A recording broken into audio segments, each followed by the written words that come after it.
Hey, sometimes figuring out fantasy football rankings are harder than Tim Tebow on his wedding night. But don't worry, I got you covered. We're coming at you today with the top 36 overall running backs.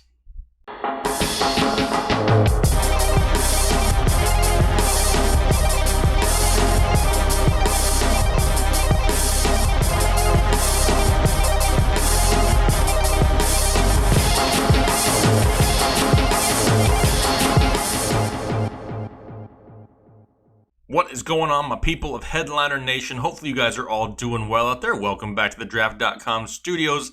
Today we're talking running backs. We're looking for those guys that hit the holes hard and fast. Yep, you guessed it, but we're not doing just this top 10 list. So many channels out there just doing the top 10. Everybody knows who's pretty much in the top 10. We need to go deeper, and that's what we're doing over here, giving you 1 through 36. Running back is arguably one of the most important positions on your fantasy football team. You really want to make sure you have some solid options on your squad here in 2019. Real quick, before we get into the list, I'm getting a lot of questions in the comment section about DFS. People are wondering, are we going to be doing any DFS content this season? And the answer to that is abso-freaking-lutely we are. It's a little bit hard to do that on YouTube, though. There's a lot of guidelines and strict policies that really prevent us from doing a whole lot here on YouTube. So this is what we're doing. We're offering a season pass over on Patreon. The link is down below in the description. For only $20 a month, you'll be able to get all the weekly picks, cheat sheets, and not only just the players for that week, but we're actually going to teach you how to be a better DFS player. You can go out there and buy lineups from people, but how do you know where they came up with those names? We're going to teach you the ins, the outs, and really try to help you become a better player, not just give you answers on a weekly basis, because that really doesn't help you out a whole lot. If we can teach you all along the way, that will set you up for success for a very, very long time. So make sure, head down to the comment section after this video, click on the Patreon link, and check it out. There's a lot of options, a lot of content already being put up on there for DFS, so don't miss out on that. Hit that up right after this video. All right, now we have 36 names to get through, and I'm going to try to get through them as quick as humanly possible. I know you guys don't have a whole lot of time, and I'm going to try to do it without the Let It Flow helmet. Listen, we have a live Q&A show coming up tonight, August 6th, 8:30 p.m. Eastern. If you can make it, great. Stop by. It's just going to be a live Q&A. Really want to get in touch with you guys out there in the community, so don't miss it. But for now, let's top these top 36 running backs as quick as humanly possible. All right, number 1 for me, it's still Zeke Elliott. And a lot of people are going to be asking, but why he's holding out? Well, you can see there's an asterisk next to his name, and this is what you need to do with Ezekiel Elliott. Yes, he hasn't reported, he's in Cabo, he's in working out, and there's all these tweets coming out saying he will not play until he's signed. Well, duh, that's the whole reason he's not there. The mainstream media just keeps regurgitating the same titles over and over again, trying to scare people away. But it's not that difficult for fantasy football. This is exactly what you need to do with Zeke Elliott. If your fantasy football draft comes along and he is still sitting out, you pass on him for the next name. It's that simple. If he's reported by the time you draft, then he's my number 1 running back. Don't need to freak out over the fact that he's still number 1 and hasn't reported yet. We still have a few weeks before the season. It all depends when your draft is. However, if he's sitting out, you're on the clock, you pass on him, you move on.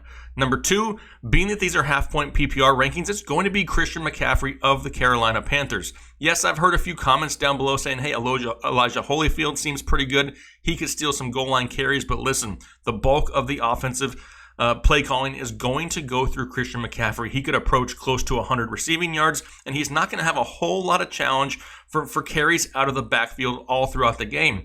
They've come out, they said, hey, we may limit his snaps, but they're not going to limit his workload. Christian McCaffrey may be the next safest option at the running back position.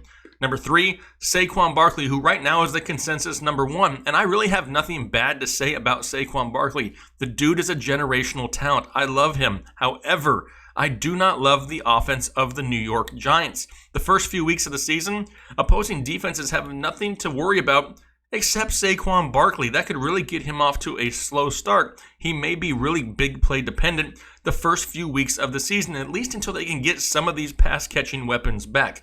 Love Saquon Barkley. Don't love the opportunity and what is going to happen at the quarterback position in New York. If they come out and they struggle, do they go to Daniel Jones and struggle even more? It's a possibility. I'm a little worried he's still going to see the volume, and that's still why he's ranked number 3. Number 4 is going to be Alvin Kamara, and I love Alvin Kamara. Probably another one of these really consistent guys, a safer pick here in the top 4. My only knock against Alvin Kamara is they did sign Latavius Murray. Now I know Latavius Murray is not a top 10 back by any means. However, he could steal goal line carries, and he could also steal some late game work. What if the Saints have large leads late in games? Do they rest Kamara, use Latavius Murray, and you kind of miss out on some of those garbage points that can help you win fantasy football matchups week in and week out? Love Alvin Kamara, but got him down at number 4. Number 5, David Johnson of the Arizona Cardinals. He's really taken a move up these rankings with the holdout of Melvin Gordon. Now, David Johnson in an air raid offense under Cliff Kingsbury is going to have a lot of opportunity.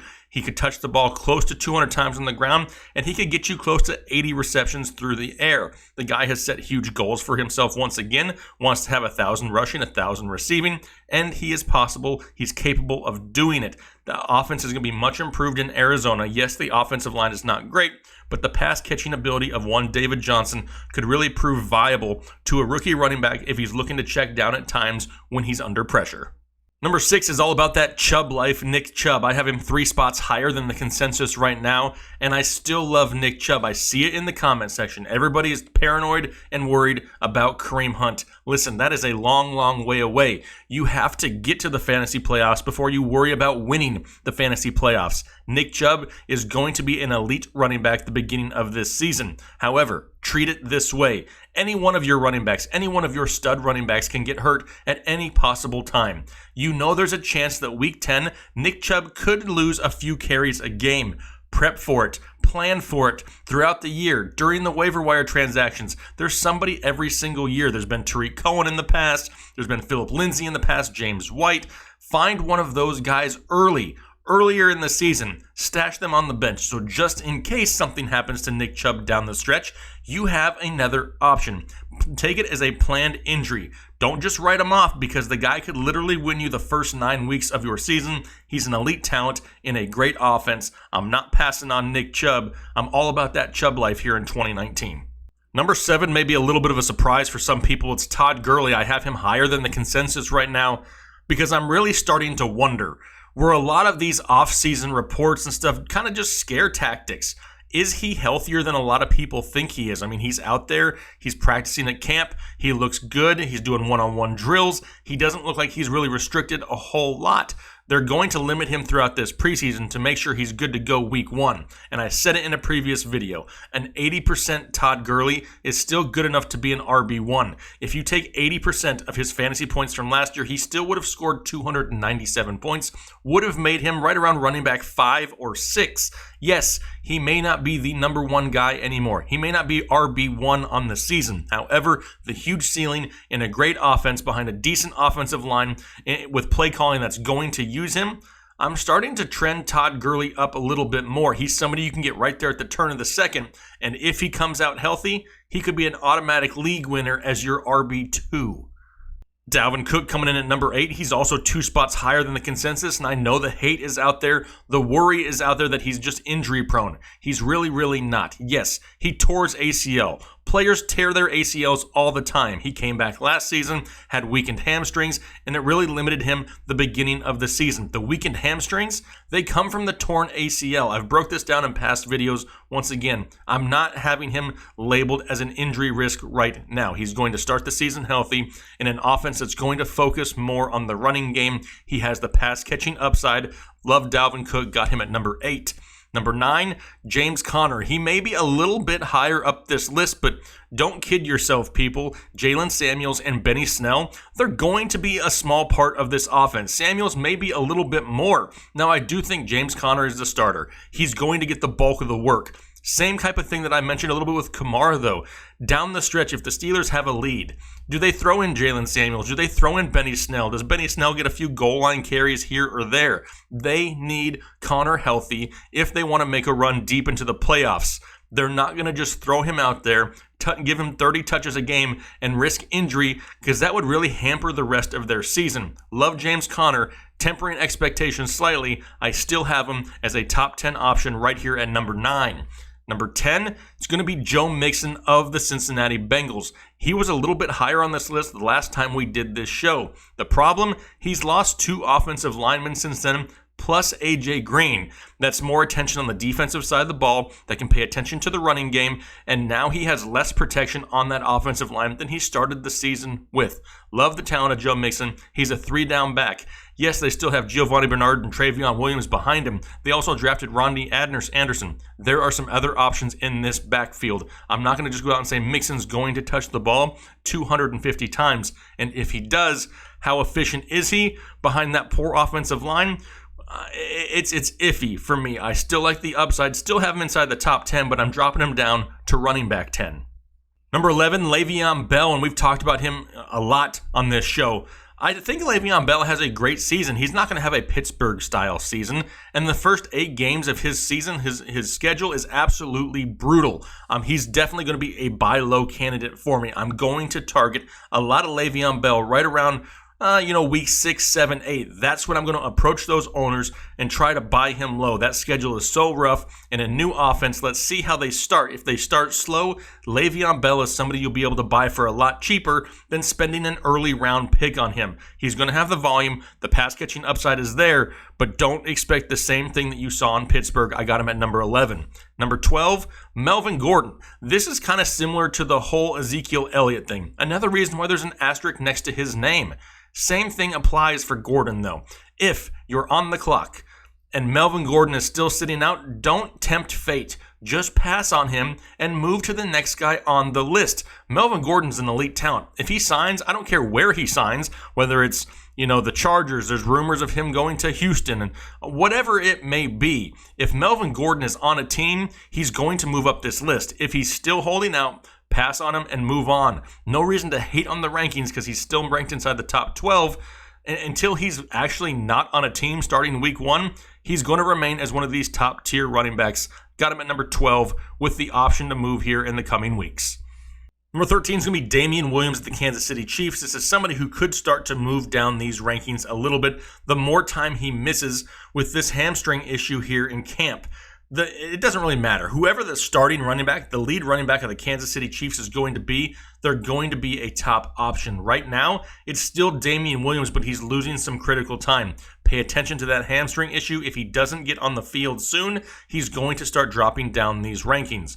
Number 14 is going to be Devontae Freeman. I have him a few spots higher than the consensus, and I really like Devontae Freeman this season. A lot of people hate him. A lot of people want to say he's an injury concern. However, you're getting him right around the 3rd to 4th round of your fantasy draft, and this guy is a former number 1 running back in fantasy football. The upside is there. The opportunity is there. They're going to use him, and he has very little competition for carries in this backfield. Yes, he's probably not going to be the guy that goes out there and gets a combined 300 touches on the year between the ground and the air. However, that offense is going to be on another level this year. Love the Falcons' offense. Love the improvements on the offensive line. Devontae Freeman is definitely somebody who I'm going to target in drafts. Got him at running back 14. Number 15 is going to be Aaron Jones, Green Bay Packers, another guy we need to watch. He's dealing with hamstring injuries, and if he doesn't get on the field soon, he's going to start dropping down the list. I broke him down in detail in a previous video, and I said if this guy could get close to 15 touches a game, he's going to flirt with running back 1 numbers inside the top 12, and that's only with 15 touches. If he's healthy, it's possible that he sees more than that. Definitely something to pay attention to. Got him right now, running back 15. Running back 16 is going to be Mark Ingram, somebody who I have 6 spots higher than the consensus. They're going to run the ball a lot in Baltimore. Yes, Lamar Jackson's going to eat up a few of those carries, but they're not going to want him to run as much as his career progresses. Why? They don't want him to get hurt. They want to limit those big hits that he could possibly take. Yes, he'll run at times, but Mark Ingram was brought in to be the early down back, the goal line back, and could see over 200 touches, and you can get him right around the 4th round. I love Mark Ingram. He's running back 16. Number 17 is going to be Kerryon Johnson, and he's moved up for me some. Right now he's at 17, which is still 3 spots lower than the consensus, who have him at 14. I think the hype got a little bit out of control really quick, and I'm not that quick to move him that high. I do think he had a boost and upgrade in potential. Now that Theo Riddick is gone, it could open up a lot more pass-catching opportunities for him. If he can turn things on earlier in the season, he's got a real potential to break inside the top 12. However, not entirely trusted of Matt Patricia in the play calling. Let's see how it goes. Right now, he's a mid RB2, which is not bad. That's a lot higher than he was a few weeks ago. Still like Kerryon Johnson, have him at 17. 18 is going to be Marlon Mack of the Indianapolis Colts, and this one is somewhat puzzling. They just signed Donta Foreman. We already know about Jordan Wilkins, Nyheim Hines. They had Spencer Ware technically, but he's put on PUP and he may not actually play. Marlon Mack is really interesting. I think that they're a little worried about maybe the injury history of Marlon Mack. However, if the guy is healthy, he's an elite talent in an Andrew Luck-led offense behind arguably one of the best offensive lines in all of football. The problem is, if the guy gets hurt, he could have trouble losing his job. I don't think that Donta Foreman comes in and just takes work away. I think Nyheim Hines has kind of solidified that pass-catching role. Donta Foreman may just be a cheap insurance option in case something happens here in the preseason. I still like Marlon Mack. Not so much as some of the other names I've named before him, but I got him as a mid-running back 2 right here at running back 18. 19 is our buddy Lenny Fournette. Leonard Fournette got him one spot lower than the consensus, and there's nothing really against Fournette. He's in a good situation with the Jacksonville Jaguars. You know they're going to rely heavily on the run, but I do think they throw a little more this season than they have in years past. With Nick Foles there, a lot of young wide receiver talent with D.D. Westbrook, hashtag Chark Week, DJ Chark. They have options in this passing game, and Nick Foles can actually take advantage of that. That may hurt Fournette at times. However, if he goes into the season as the lead back, which he will be, with limited people behind him to take away carries, which there will be, he's going to see a lot of goal line work if they can get down that far. The problem is, I don't trust the injury history. And as of late, it's kind of hard. He's kind of like a hothead. Could he lose his temper at any time, get suspensions? It's just a headache with Leonard Fournette. If I have him, I'd rather him be my number 2, maybe even my number 3, before I want him to be, my lead running back on my roster. Got him as running back 19. 20 is going to be Derrick Henry, and he's actually dropped a little bit for me. Consensus right now has him at 19, but the injury has me worried just a little bit. I want to see him get back on the field and start moving at 100%. If that does not happen, he's going to remain right around here as a low-end running back 2. If he's 100% healthy heading into the season, he'll probably move all the way up into that 13, 14, 15, 16 range, but we need to see him healthy. How serious is this injury? A lot of hush-hush about the Derrick Henry injury, and until we get more information, I'm going to continue to drop him down the list. Number 21, it's David Montgomery, rookie running back for the Chicago Bears. The guy looks great. And if you need to make sure you follow the whole team on Twitter here over at Headliner Nation, one of our writers, Matt Galloway, actually put a tweet out the other day talking about David Montgomery and a few clips from him in practice. This guy gets to go up against arguably one of the best defenses every single day in practice. If you don't think that's going to make him a better running back, you're kind of crazy. He's getting, those reps with the number ones against one of the top defenses in the NFL, and it can only improve his chances. He's a 3-down step back. Yes, Tariq Cohen's going to be involved in that offense, but David Montgomery could surprise. I have him 3 spots higher than the consensus right now as running back 21, and he's trending upwards. Number 22 is going to be Tevin Coleman, another guy who I have a lot higher than a lot of other people. Consensus has him at 29. I have him at 22. I really believe he's going to be the lead back in this offense. Yes, Jerick McKinnon will be activated off the PUP list, but he's going to be more of the pass-catching down. Tevin Coleman can play all over the field. He's not just going to be in the backfield. They can line him up in the slot. We saw that a lot in his time in Atlanta when who was his offensive coordinator? It was Kyle Shanahan, who is now the head coach of the San Francisco 49ers. They know how to use him, and I believe he will see the most touches in this backfield. This backfield produced a great amount of rushing offense, and they did it last year with the likes of, Matt Breida, Alfred Morris, Raheem Mostert, Jeff Wilson Jr. Tevin Coleman is a lot more talented, in my opinion, than those other names. He could be in for a great season, and you get him at a great price right now, running back 22. Number 23, Josh Jacobs, rookie running back of the Oakland Raiders, who I have a little bit lower than the consensus. They have him currently at 20. I'm at 23, so we're not too far off. It's the Oakland offense that worries me. Below average offensive line, below average defense, and they added a lot of pass-catching weapons in the offseason. Antonio Brown, Tyrell Williams, new tight end Darren Waller's looking great in camp. I know Josh Jacobs is able to catch passes out of the backfield, but if they're trailing big late in games, does he lose carries because they're relying more on the passing game and Antonio Brown? Now, if you didn't check out my last video, the bottom of Antonio Brown's feet looks like something out of a horror movie right now. Check it out. Let's see how that perspires over the next few weeks. Josh Jacobs could trend up here, but for right now, I feel more comfortable as a low-end running back 2. Got him at 23.